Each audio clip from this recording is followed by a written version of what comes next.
Salut tout le monde, je rentre du terrain avec les Traxxas Sledgehammer sur le X-Max full stock, 4 packs pour l'instant. Je suis très content des pneus dans la mesure où le X-Max est un peu plus joueur avec.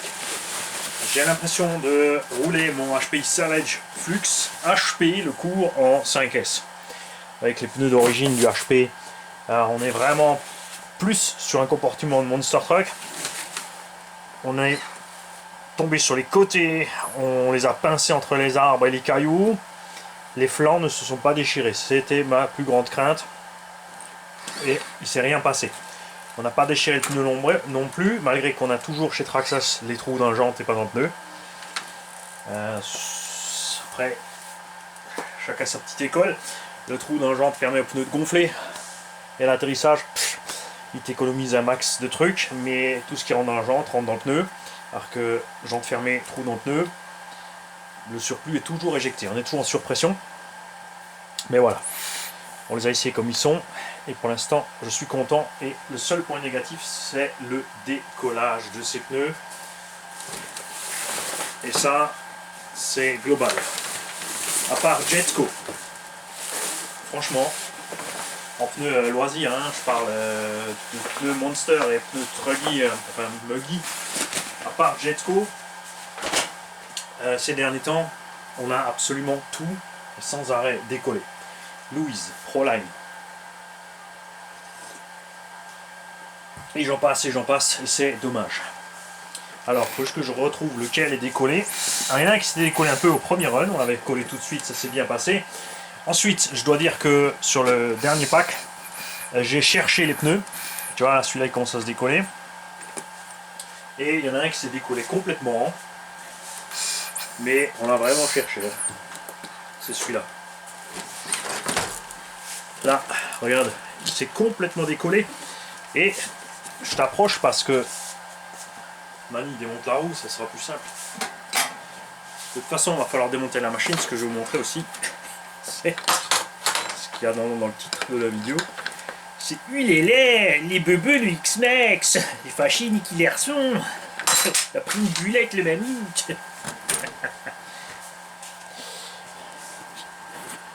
Il est où le super collage? Regarde ça, on a à peine de la colle sur le pourtour. Regarde ça, on n'a rien sur le pneu. Je sais pas ce qu'ils appellent ici super collage. Est-ce que c'est une tactique pour eux pour pas déchirer la gomme? C'est-à-dire que quand il y a trop de pression, c'est le pneu qui part au lieu de se déchirer. Mais voilà, c'est un peu dommage au prix de ces pneus se trouver avec ça. Sinon franchement, la mousse c'est pas dégradé. Bon, 4 packs c'est un peu juste, mais on va dire que si j'avais fait le couillon avec les roues d'origine comme j'ai fait là, aller chercher sans arrêt, parce que là j'ai pas hésité à faire ballonner les roues d'origine. En général j'ai mes petites habitudes, je relâche un peu la pression, hein. Tu remarques aussi autre chose, t'as vu, les roues Traxxas se démontent sans problème. On a souvent Proline et Arma ces derniers temps, enfin Arma depuis le début. Je pense que la perforation au niveau du filetage ici est trop juste, et quand tu as comprimé la jante avec les trous, quand tu as bien serré et après quelques chocs, tu galères en fait à démonter tes roues chez Arma et d'autres machines aussi, hein. Il n'y a pas que les jantes ont rien malgré les impacts à répétition. C'est vrai que le pneu lui, il encaisse beaucoup. Alors il est plus mou que le pneu d'origine. On perd un peu de stabilité à pleine balle sur la route surtout, hein, vous avez vu. Dans la terre ça se passe bien, on arrive vraiment bien à basculer le véhicule d'un endroit à l'autre. C'est un peu comme les Proline Blockhead sur le Erevo. T'as le pneu qui se balade sur la jante, et si tu anticipes tes virages correctement, ça se passe à merveille. On a les impacts, hein, le chrome a giclé. La carreau d'origine évidemment, celle-là elle commence à en avoir marre. Mais elle s'est bien battue. Et donc, nous avons un petit souci Houston avec la vente du X-Max. Ce qui s'est passé, c'est que l'atterrissage d'un saut, Donc le véhicule s'est tassé, j'ai remis les gaz à fond. Et dans l'angle où j'étais, j'avais pas vu, pourtant je sais qu'il est là, un petit arbre. Je me suis calé sous l'arbre en plein effort de motricité. Résultat, eh ben, on a l'avant un peu de travers, chef. Ça a même coûté un petit bout de plastique là, regarde. Tellement le choc était violent. Et ce qu'il y a eu, on va vite le faire ensemble. C'est là aussi que j'apprécie ces machines. Alors ça maintenant c'est le X-Max full stock, c'est pour ça que je vous ai dit de temps en temps il faut revenir sur du stock si tu as fait des modifs, pour te rendre compte à nouveau un petit peu, parce que Big Mama, j'ai le carter, le demi-carter avant de diff en alu, ce qui évite au bulkhead de se déchirer de ce sens. J'ai une plaque ici en dessous, en alu, sous ce skid qui évite le bulkhead de se fissurer comme ça. Et ça fonctionne, parce que Big Mama ça fait longtemps. Et un paquet de chocs en plus, à répétition et à gogo, et plus violent qu'elle a mangé sans broncher de l'avant. Alors je vais enlever tout, c'est pas nécessaire hein, si tu veux juste accéder en bas, c'est juste pour vous montrer plus facilement.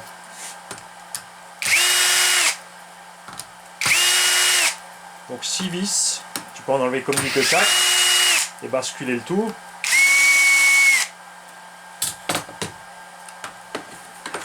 Pour enlever le pare-choc avant, une vis pour enlever la petite plaque qui maintient les axes de triangle.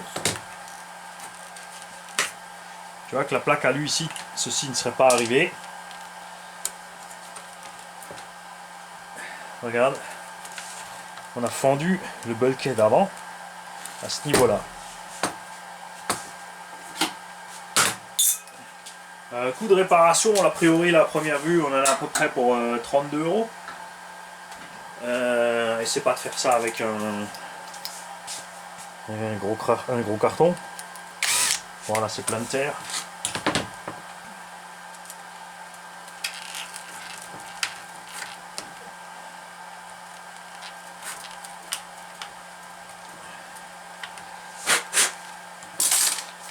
Tout ce qu'il me faut, c'est un bulkhead avant, plaque inférieure et le carter de diff avant. Ensuite à voir, hein, peut-être qu'on a endommagé plus. On a peut-être tordu le tube. Je pense pas. Parce qu'on est arrivé fort mais pas super vite. Le tube en général me lâche sur les impacts. Je suis plus rapide.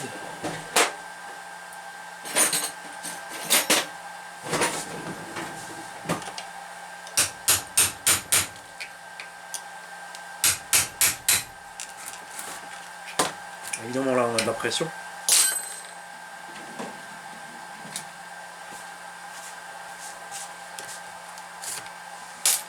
Axe entier.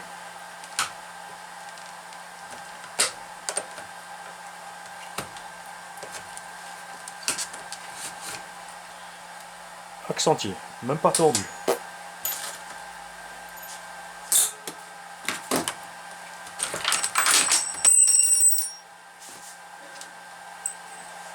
Ça, c'est en ferraille. C'est rare que ça branche. Si ça branche, c'est pas cher à remplacer. J'ai un coup de masse, ils sont redressés aussi. Hein.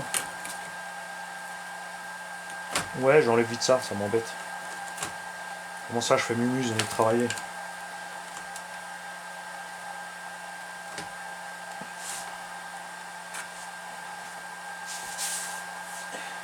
Bien. Les carnants. Impec. Les roulements. Impec. Tout va bien.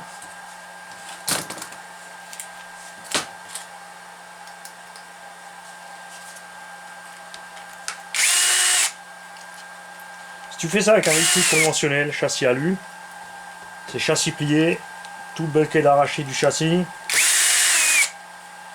Bon, généralement ça va, tu peux peut-être redresser un peu ton châssis.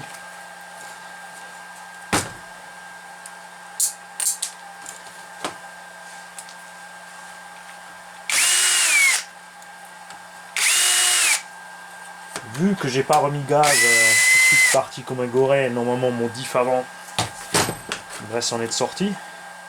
Ça, c'est l'avantage des grosses méchantes dents.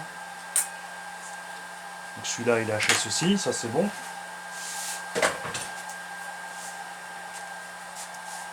Pas une dent qui manque. Tout va bien. Et le bulkhead supérieur est fendu aussi. Mais pas plus.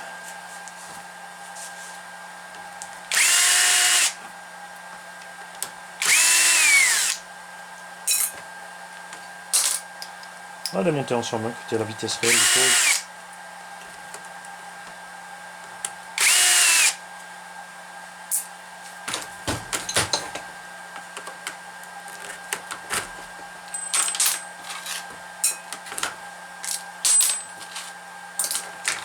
Ouais. Défragmentation du X-Max. On va enlever en dessous le cache complet, pas juste la moitié. Je pourrais juste enlever ces deux vis là. Je vais tout enlever pour checker l'intégralité de mon tube. L'intégrité de mon tube. Oui, l'intégralité, le tube entier. L'intégrité de l'intégralité.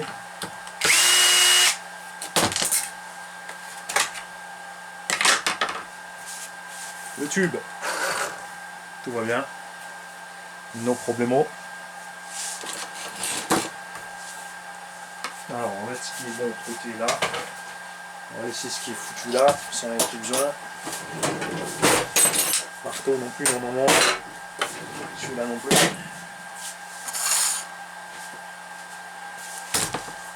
C'est dommage, je ne l'ai pas en caméra, c'était violent. L'arrivée était vraiment fou. Je rappelle donc en haut. 1, 2, 3.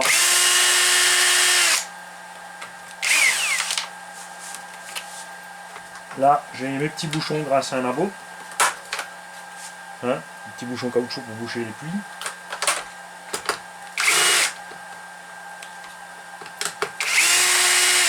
4.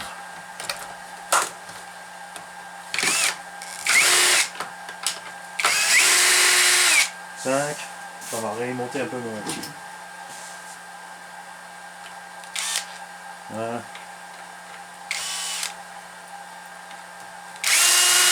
6. 7.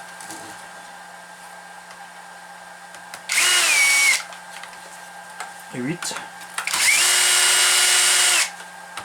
Je rappelle, pour séparer l'avant, il y a 10, 11 vis.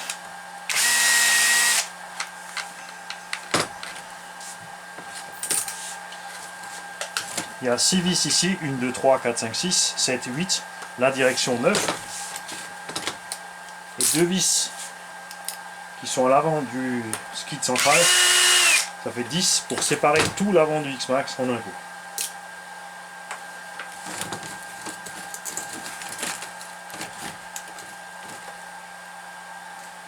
Donc là, si j'en ai pas oublié, c'est vrai, bon. Hein.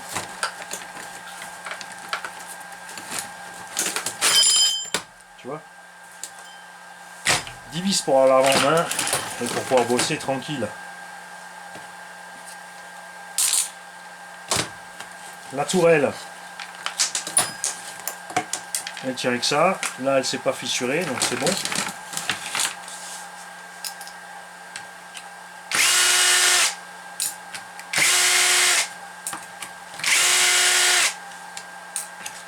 Donc, tout ce que j'ai enlevé, c'est le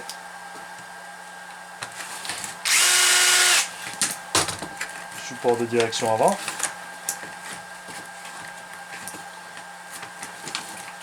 C'est pour ça que j'ai pas enlevé les amortos en haut. Ah, c'est le velcro qui tient là.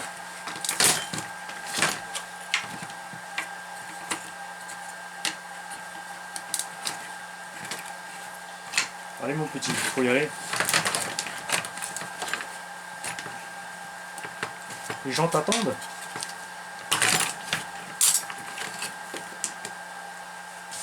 Voilà, tu vois. Donc là, un roulement de direction. Bucket supérieur fendu aussi.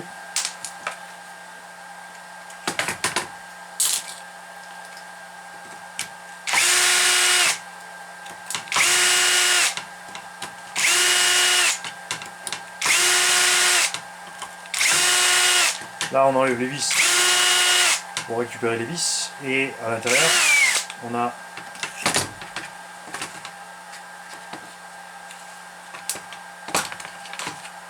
le pignon d'attaque et les 2 roulements. Et là aussi RS.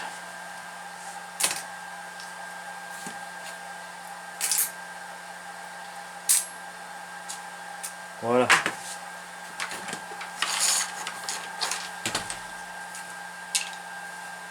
C'est tout.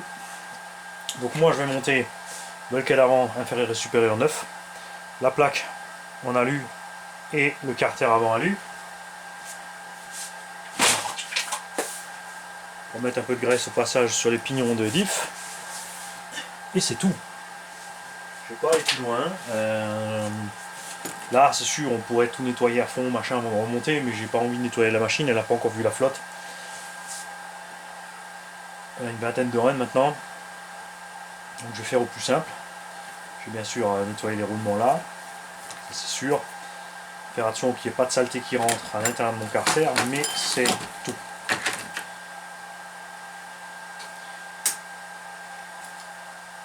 Et je suis bien content d'avoir planté le X-Max. Tiens, on va changer par là, non, ça passe pas. Il n'y a pas un autre engin comme dit avec un châssis alu, une construction classique, parce que les dégâts auraient été bien plus méchants. Tu fais ça avec un châssis TVP, en général tu te retrouves avec un accordéon. Hein, pas trop de mystère. C'est l'avantage de ces châssis en plusieurs parties, c'est que justement si tu fais un choc, tu ne casses qu'une partie. Le châssis principal coûte 25 €, l'avant 21, l'arrière 22 ou 23 €. C'est beaucoup moins cher que d'avoir une seule plaque de châssis à 100-150 €, donc, sur laquelle de toute façon on aura arraché tout le bulkhead. Après, on n'en voudrait à aucune machine dans ce genre de crash. C'est la faute du pilote. J'avais pas de visu. Je devais me douter qu'il y avait l'arbre là-bas, parce que je connais le terrain. Et j'ai enfoncé la gâchette à fond, parce que je voulais repartir sur la butte derrière. Et ça n'a pas fonctionné. Salut les gars.